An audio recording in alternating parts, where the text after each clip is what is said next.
Welcome into Boxing Scene here at the Pro Box TV studios. Well, it's a story as old as boxing, the comeback, not just within a fight itself, the career comeback. Manny Pacquiao trying to do it against Mario Barrios. That is June 19th. But how does it rank in terms of the history of boxing? Well, guess what? I got two legends sitting next to me. We're going to break it down. Jimmy Smith alongside the champs, Chris Algieri, Paulie Malignaggi. We talked about Manny's comeback.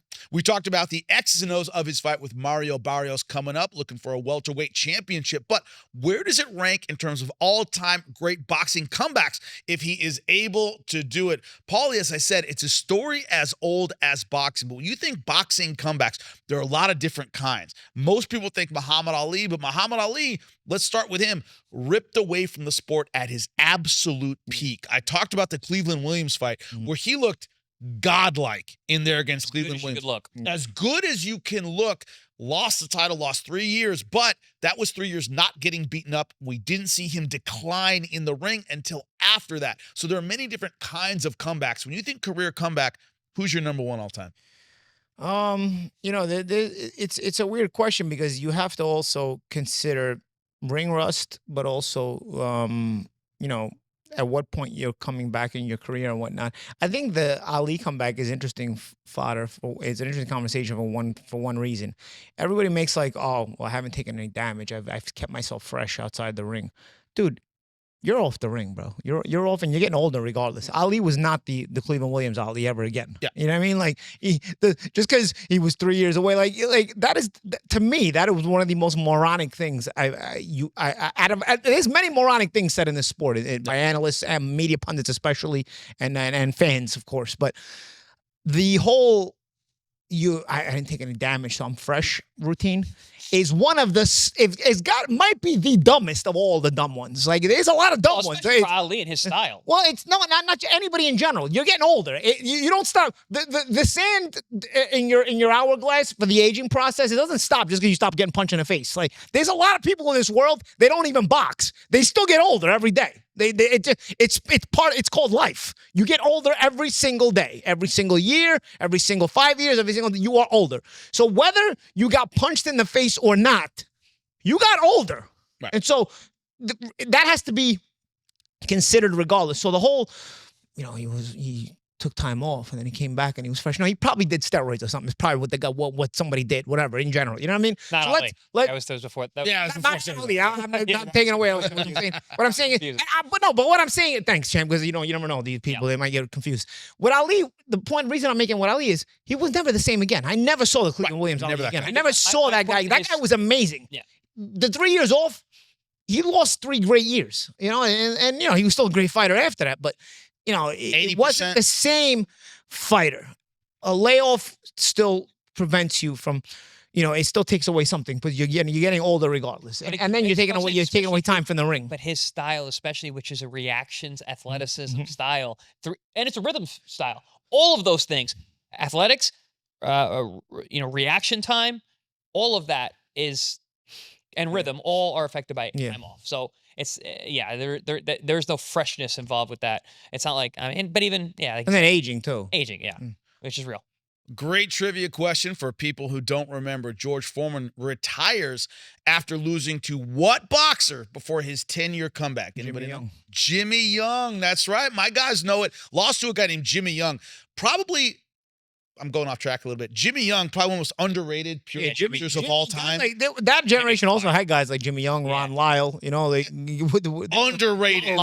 rugged dudes that kind of fall under the radar. Even Shavers, right? Ernie Shavers, yep. It was guys who were kind of hanging around, very, very dangerous. Right, but Jimmy Young, a great pure boxer for that era, unbelievable. Beat George Foreman, then he takes 10 years off, comes back and wins a heavyweight title. When you think comebacks and you're my age, George Foreman at the top of the list. Yeah. When you were asking Paulie and you're talking about the Ali, Foreman for me is the greatest comeback for all time for numerous reasons. One, the length of time that he was out of the ring. That's 10 crazy. years. Two, the fact that he went from the tip top and then started at the ground floor and worked his way up. So smart. And then lastly, the fact that he was an entirely different fighter. Yeah. He the metamorphosis, he went from one guy, the two-fisted destroyer, the Sonny Liston, Mike Tyson type guy that everyone's afraid of, didn't speak, to happy-go-lucky pastor who set up knockout punches instead of just winging. He's still bolo the hell out of you, though. He's still bolo. Dude, I watched him knocking out my boy Jerry Corey the other day. Not Jerry Cooney, excuse me. Yeah. My God. Frightening. From his back pocket. The little bolo punches were there in the 70s. They were there in the comeback. But he set them up in the comeback. Bolo the shit out of you. He set them up in the comeback, though. He would use his jab a lot more. And there was no jab in the first round of his career. He just went out there. He just probed, though. Just bludgeon guys, moved them. You ever watch him sparring?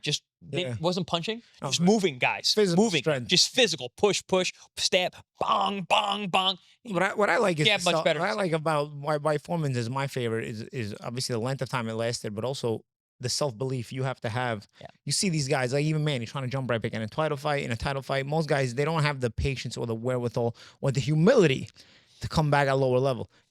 Foreman's first comeback fight, I think, was against Steve Zalski. Yeah. It was like it was in a high school gymnasium. It's a club fight. Yeah. Yeah. So the self-belief to say, okay, yeah, I was in the Thriller Manila. Yeah, I knocked out Frazier in Kingston, Jamaica. The world saw me. But you know what? I'm in this for long haul. I'm not coming back for one fight just to make a show of it and make a money grab. I'm campaigning. That's the difference. He was campaigning. So, and if he was going to campaign, he was going to rise up the ranks in a way that earned him his title shot. And that's exactly what he did. And that showed humility, self-belief, character, spine, backbone. All shows respect all the great sport. Yeah, too. Exactly. But also, that's such a dangerous route. Yeah. You lost any one of those? Yeah. On the way up, what do you do? And the Alex Stewart fight was a rough. Yeah.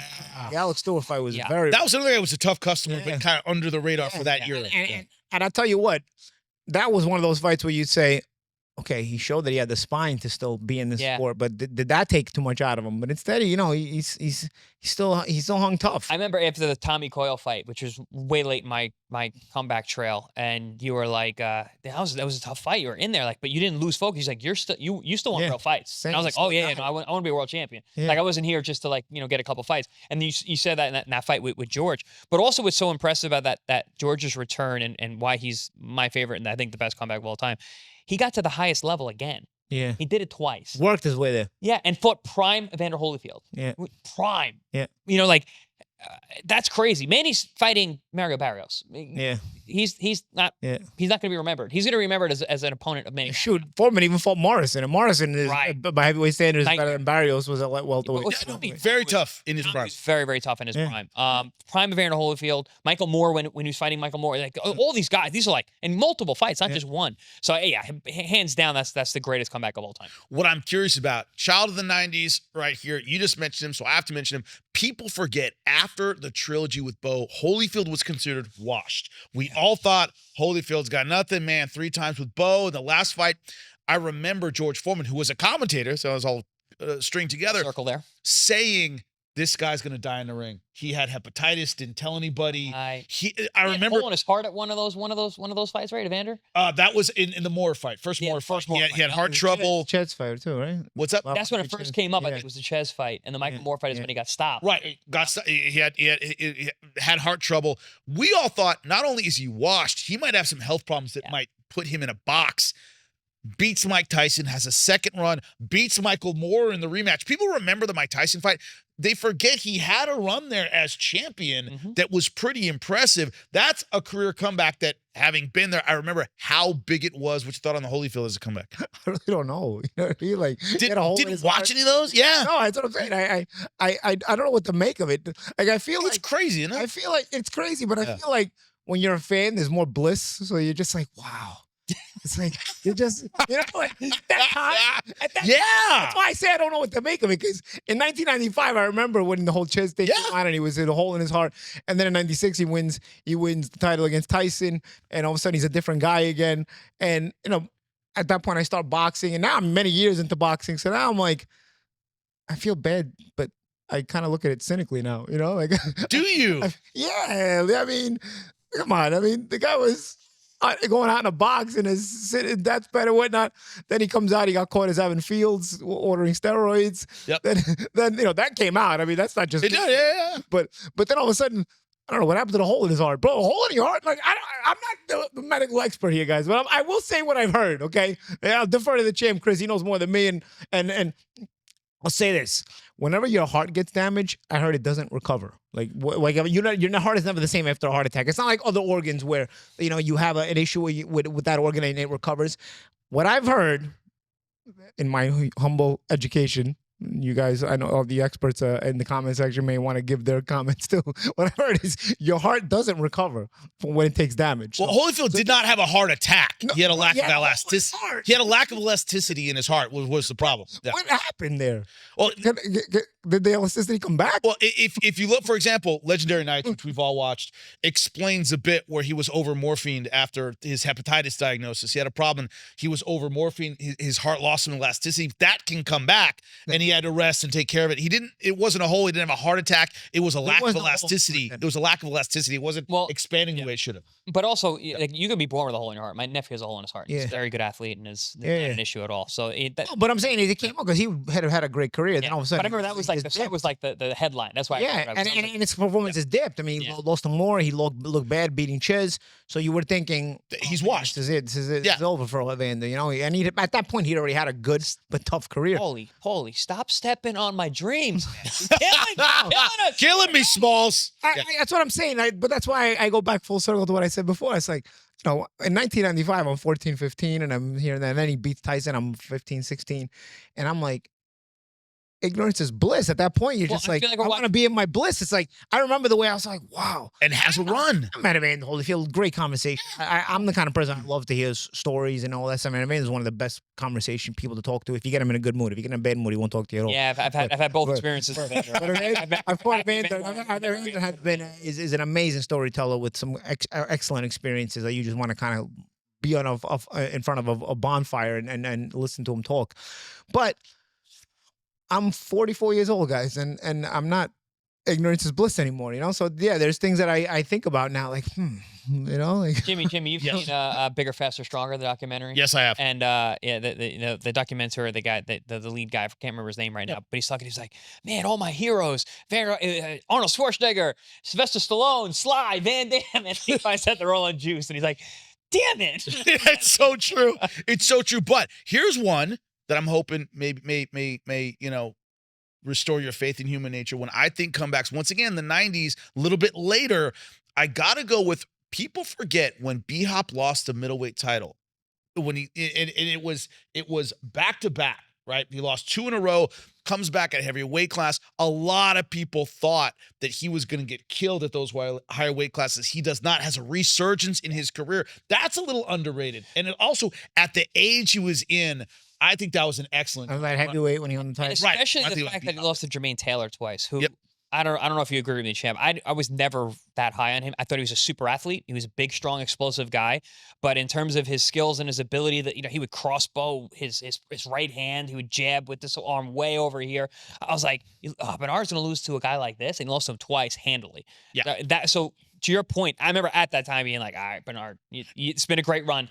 You got. And how old was he with those losses? He was 40.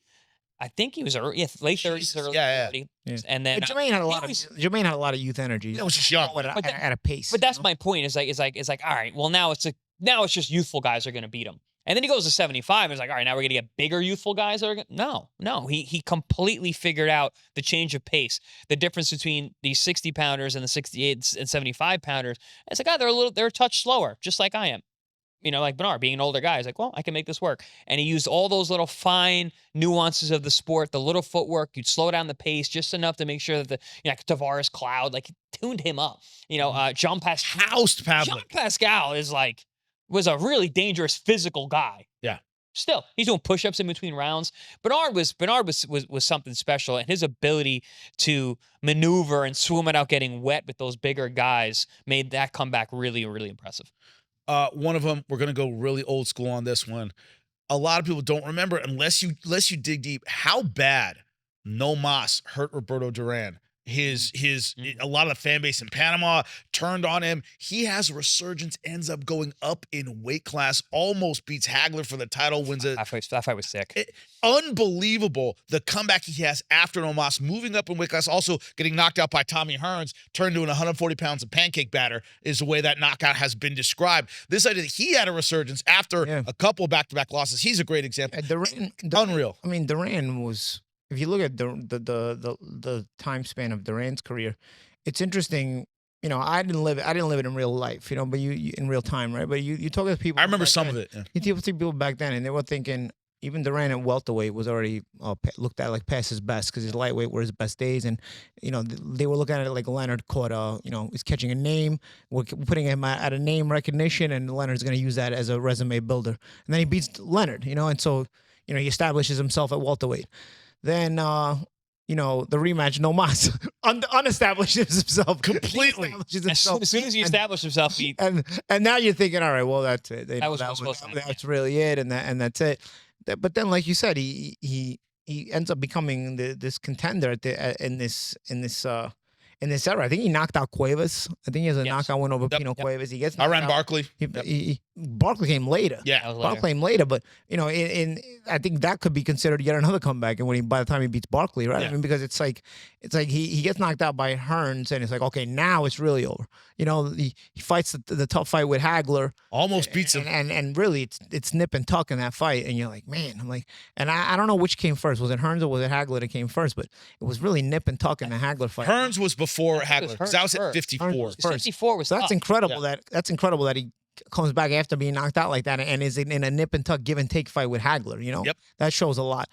Beats Davey Moore, right? Davey Moore was a big one. Davey Moore was a big one because Moore was, but you know, you look at it, Moore didn't have a lot of pro experience, but he was looked at as a guy who was, you know, next in line as sort of a stardom kind of guy, and Duran dismantled him, you know, and then some years go by and he beats Barkley out of nowhere. You know? Barkley was Barkley had Barkley just beaten Hearns twice, Yeah. and they're like, all right, well, Hearns, and that's why boxing man doesn't work. Hearns starches, face And then- plants and- Duran, and then Duran, and then Barkley beats Hearns twice, knocks him out, then outboxes, and then Duran beats him. And then just because he has the rivalry with Vinny Pazienza, which was, for me, was fun, because, you know, they couldn't stand each other. They were both great trash talkers. They couldn't stand each other. What I remember about that was Pazienza ordering a pizza to the weigh-in, and so after he steps on the weigh-in, after he steps on the scale, they picked him up, and he's got the pizza in his hand, and he's eating. You know, that was a lot of, but I'm just saying, like, by that point, you're like, you know, I was young back then, again, different mindset, right?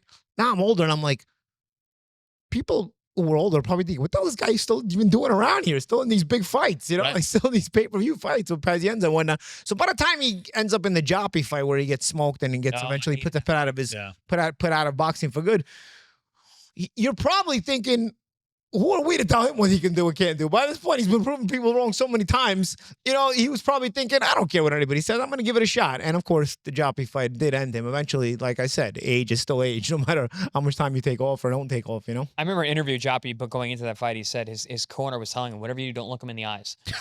I was like, what? They cross them, you know, when you look them in the eyes, their eyes get crossed, their wires get crossed. And I don't know. Fear of God. Yep. But you know, we're talking about these greats and the four kings, and I can't help but think, because what brought us all to this was Manny Pacquiao, right? Manny Pacquiao coming back, doing this. I'm looking at Manny Pacquiao like Sugar Ray Leonard with his comebacks. So Leonard technically had like 3 comebacks, right? Yeah, but which one? He picked at them, you know. Which one? So the first one was the Hagler fight, obviously. That's the most famous one where it came out and worked out. He went out there. He came back one fight before Hagler in a fight that he won, but he got dropped. That's right. Against the journeyman. Ayub Khalil or something, was it? I don't know. I actually saw that clip recently. He won the fight, but he got dropped, and he just went away again. And it was another reason they were like, all right, well, you know, he tried to come back before, and this is what happened. Which we could look at that as like, well, that's Pacquiao versus Sampo. He came back, and he didn't look good. It's like, all right, we disappeared for a little bit. Now he's back again. So is this Sugar Ray's first comeback when he's, you know, or the comeback with Hagler, where he goes out there and puts on this amazing virtuoso performance and is able to be Leonard for enough to get that split decision? Or is this Kevin Howard? Or is this when he comes back and he fights Terry Norris? And he comes back because he came back against Hagler. Then he came back against Daniel Lalonde. Well, that was a light heavyweight. Yeah. That was crazy. And then he does a Norris fight. Yeah. And then years later, he does the Norris fight. Now remember, he had already had the torn retina, so everyone's like, oh, he can go blind. But also Terry Norris, they're like, Terry Norris is a puncher at 54, and he's not the best guy at 54, but he's damn well one of them. Terry was very good. Mean. You know, terrible Terry Norris. And so people are like, all right, he's risking his vision, but not just his vision, he's risking his life. He's fighting like a bigger, meaner guy. That obviously doesn't go well, but he makes the distance. But then a couple years later, he comes back and fights Hector Camacho. 6 years later, he fights Camacho. And then it's like, this is like sad. Now it's not, it's not so much that you're worried about his health, but you're also like, this is really tarnishing yourself. So what version of Pacquiao are we going to get? Are we going to get the guy who, like, my God, this is the reason why he's Manny Pacquiao. He's a legend, and he puts on a Sugar Ray Leonard versus Hagler performance, and you're like, we're all going to be talking about it for generations. But Pacquiao's not fighting Hagler, though. He's not. So that's what I mean. So he's not fighting. He's not fighting Hagler. He's not fighting Terry Norris. He's not fighting Hector Camacho. He's not fighting any level of those guys. No. But in terms of his performance and what's going to happen and what's going to be in the back end, which of those is Manny going to be? Because there's really only 3 options. You're either going to be amazed that he did so well, disappointed, but it's okay, he got through it, or we're crying, or we're sad and we're literally doing the sign of the cross, hoping that he's okay, kind of thing. So that's it. We just got it laid out by Chris, better than you can possibly imagine. That's how comebacks go. Don't forget, Friday at 3 in the morning, we're going to be calling fights from Japan. Angelo Leo taking on Kameda, his world title on the line. You got your espresso? You got your espresso? You got the app downloaded? Because it's not on the YouTube channel, guys. It's on the ProBox TV app. We will not be broadcasting the Leo Kameda fight on YouTube, on the YouTube ProBox TV channel. Only on the app, so download the app. It's free, right? Yep. Yeah. The app is still free. The app is still free, so download. Still free for now. For now, guys. Get your app now. Download the app, ProBox TV app. It's free, and you can watch Leo versus Kameda. I was about to say it. He said it for me. I love it. We're going to get a little espresso. We're going to be ready to go. That's right. 3 a.m. tomorrow. Yeah, Saturday morning, technically, but join us, whatever. Stay up late, get up early, whatever it takes. It's going to be a great fight. We'll be calling it right here on ProBox TV. This has been Boxing Scene Today. Jimmy Smith for the champs. Tune in, find out why millions are watching.